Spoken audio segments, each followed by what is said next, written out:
Good evening, friends. Thanks for joining me tonight. It's always a pleasure to welcome you to my show. As you would know, the state of Maharashtra is undergoing various upheavals as a result of their early actions. In a matter of few months, many people have died, and none of these cases are being solved. But now, all the higher up politicians are suddenly visiting Delhi. Let us see what is going to happen. We start with Sushant Singh's Rajput's news. 9 months since he died, and yet people have not given up on getting justice for him. In fact, the resolve to do it has become even stronger. And the recent actions of NCB and NIA, as I told you yesterday, have made the resolve even stronger.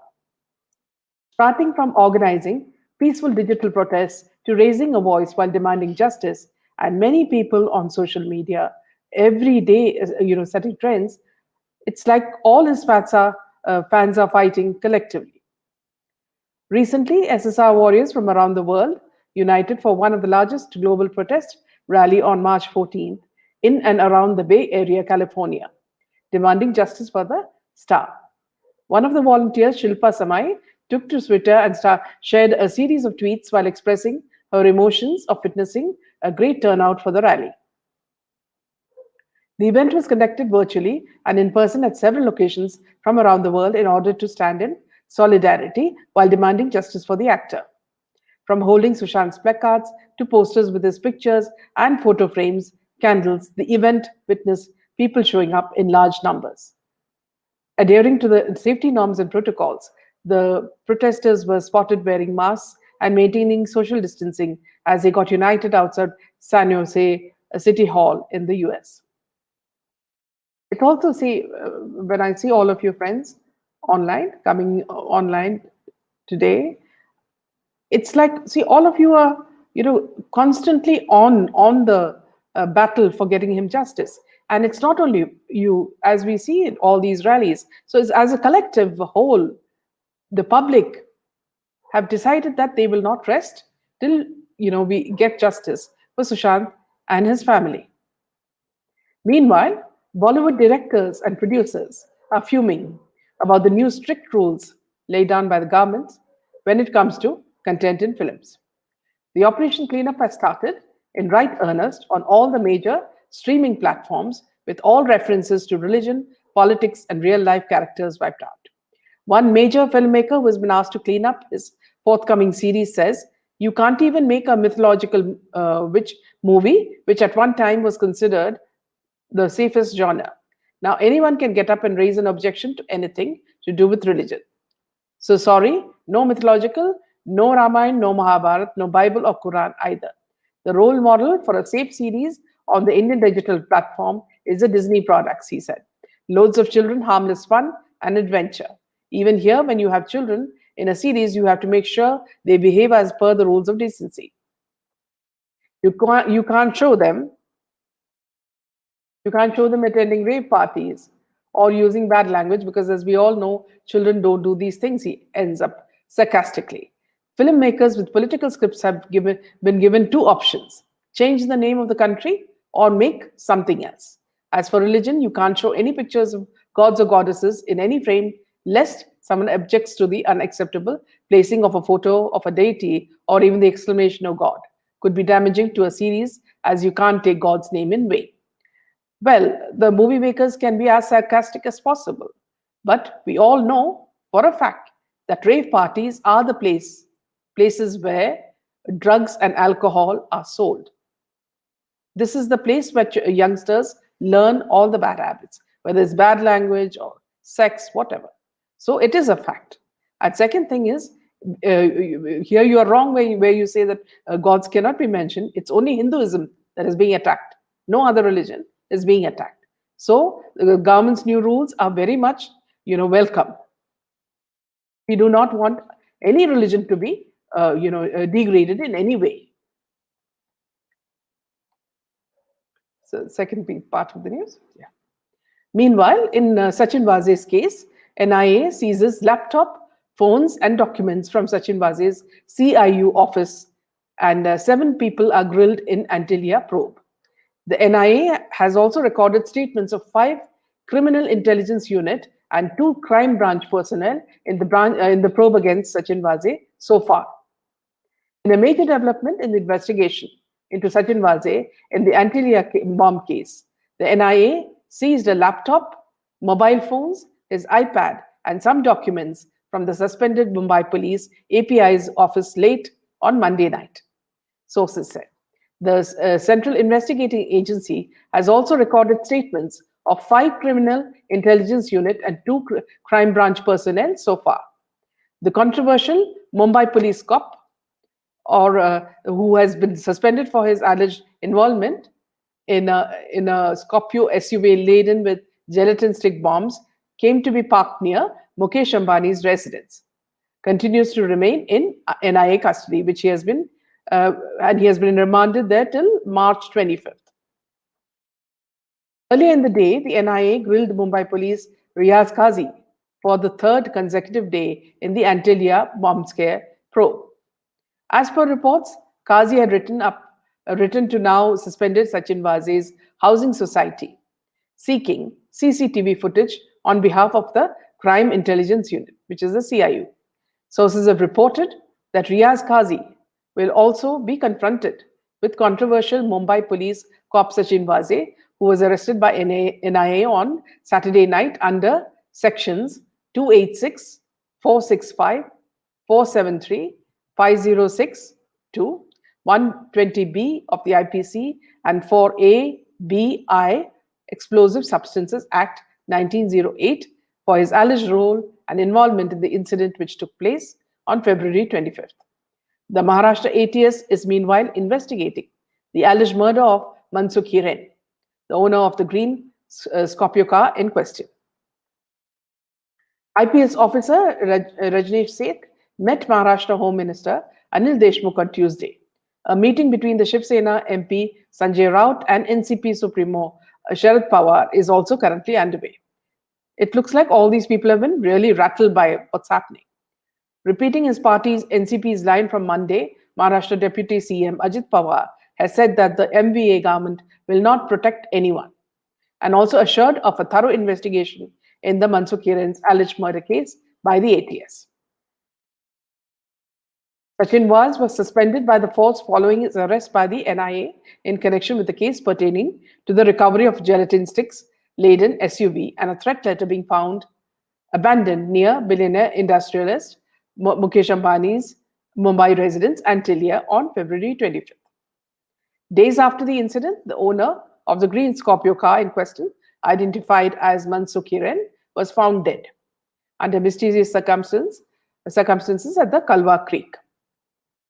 After over 12 hours of investigation in relation to the bomb scare, the NIA arrested Vaze on Saturday night, even as he denied any involvement in the crime. An NIA special court thereafter remanded him to NIA custody till March 25th.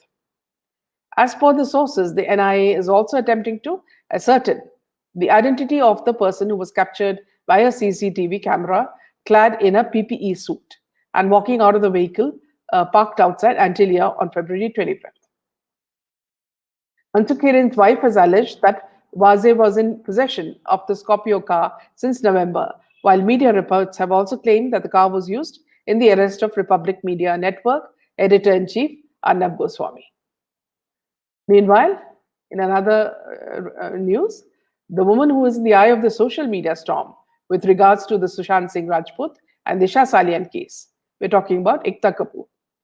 Ekta Kapoor wished politicians Smriti Irani and her husband Zubin on their 20th wedding anniversary with throwback pictures.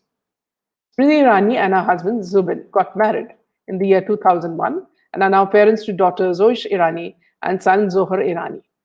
The actress turned politician's best friend, Ekta Kapoor, shared a special post which included a throwback picture of the couple from their youth along with a caption which read, "Happy Anniversary, Lovebirds." Ekta Kapoor on Tuesday took to her social media to wish her best friend, actress turned politician Smriti Irani and husband Zubin Irani on their 20th wedding anniversary. Smriti married Zubin Irani, who was earlier married to her best friend Mona Irani in 2001. Ekta Kapoor's post got a quick response from Smriti, who took to the comment section and wrote, "Thank you." Meanwhile, with the teaser of Abhishek Bachchan's The Big Bull to be released on March 19th, it looks like his mother, Jaya Bachchan, may need a bigger thali this time, because even a Maharaja's thali is not going to grant her wishes this time. Abhishek Bachchan's film, The Big Bull, with him as a stockbroker who left Dalal Street, has shared the teaser. The film is set in the late 1980s, early 1990s, and stars Abhishek as a stockbroker who rocks the Dalal Street like no one before. In the teaser, actor and director Ajay Devgan introduces Hemant Shah. He tells the viewers how those born in a life without privilege often take things into their own hands. There are shots of the Dalal Street and Marine Drive in Mumbai. Men in crisp white uniforms and making deals, checks worth millions getting signed, and only Abhishek's back facing the camera. The movie is meant to remind you of the Harshad Mehta scam. The series was a big critical success and was loved by audiences as well. Directed by Koki Gulati, The Big Bull has Ilyana De Cruz as the female lead and also stars Ram Kapoor, Sumit Vats, Soham Shah, etc. The film has been produced by Ajay and Anand Pandit. Talking about working with Abhishek, Anand Pandit had earlier said Abhishek believes in acting, everything he does, and he is very committed to his craft. Coming from a family that has been around for many years, he makes sure everyone on the set is comfortable. He makes sure to read the script thoroughly and doesn't waste people's time. He's been an example to many people on the set. As a producer, he's a dream to work with. As you recall, Anand Pandit is the producer of many Bollywood movies, including Sarkar and Chehre, which is all set to be released now. And he's closely associated with Sandeep Singh, who claimed that he was Sushant Singh's best friend. So, is this movie set to revive Abhishek Bachchan's career? Because there hasn't been any movie out, with Abhishek in it. So, again, here they'll have to face an empty theater, as many have been facing nowadays. Meanwhile, after Suzanne Khan's divorce, her sister Farah Khan announced her separation from husband DJ Akhil. Jewelry designer Farah Khan Ali has announced her separation from her husband DJ Akhil. Farah penned down a long note stating that the two have mutually decided to part ways with each other. She added that they, however, hold no animosity against each other. Jewelry designer Farah, sister of actor Hrithik Roshan's former wife Suzanne Khan, has announced a separation with DJ Akhil, and she calls it happily separated. She says, it has been 9 years since my relationship with my husband Akhil, and now it's changed its status as a couple to just friends. And to term it simply would be to state that we are happily separated. We'll always be best friends to each other and parents to our wonderful children, Azan and Fiza, who love us both equally and yet accept that we cannot be a couple any longer. This was a mutual decision we took together involving two adults, and there wasn't any third person involved. The reason we are announcing it publicly now is so that ones who know us accept our situation gracefully and always wish well for both of us, especially because we hold no animosity of any kind towards one another and will always be there for each other. Akhil is and will always be my family, as I will be his. We hope that all our well-wishers will accept our decision maturely and not judge us for it. Meanwhile, as revelations have become the in thing in Bollywood and the television industry, Govinda says Bollywood conspired against him and reveals how he had lost rupees 16 crores.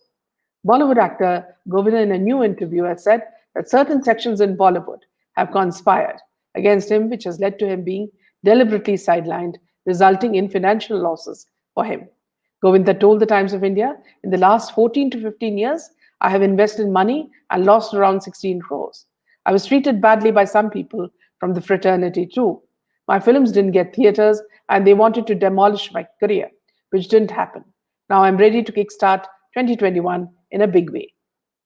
The actor, who also refuses to speak badly about the recent Coolie #1 remake starring Varun Dhawan and Sara Ali Khan, which made its debut on Amazon Prime Video last year. That's all the news for today. Thank you, friends, and please post your comments And share this video if you like it, and press the like button. Thank you so much, and good night.